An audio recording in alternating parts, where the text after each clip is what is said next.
বিশেষত কলিকাতার ছেলে ভালো করিয়া মিশিতে জানে না। অপরিচিত স্থানে গেলে হয় উদ্ধত নয় অপ্রতিভ হইয়া থাকে। এই কারণে স্থানীয় লোকের সহিত তাহার মেলামেশা হইয়া ওঠে না।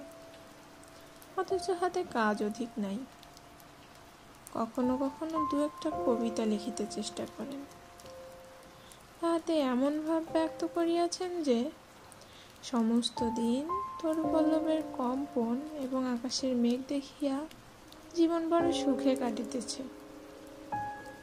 কিন্তু অন্তর্যামী জানেন, যদি আরব্য উপন্যাসের কোনো দৈত্য আসিয়া এক রাত্রের মধ্যেই শাখা পল্লব সমেত সমস্ত গাছগুলো কাটিয়া পাকা রাস্তা বানাইয়া দেয় এবং সারি সারি অট্টালিকা আকাশের মেঘকে দৃষ্টিপথ হইতে রুদ্ধ করিয়া রাখে, তাহা হইলে এই আদমরা ভদ্র সন্তানটি পুনশ্চ নবজীবন লাভ করিতে পারে।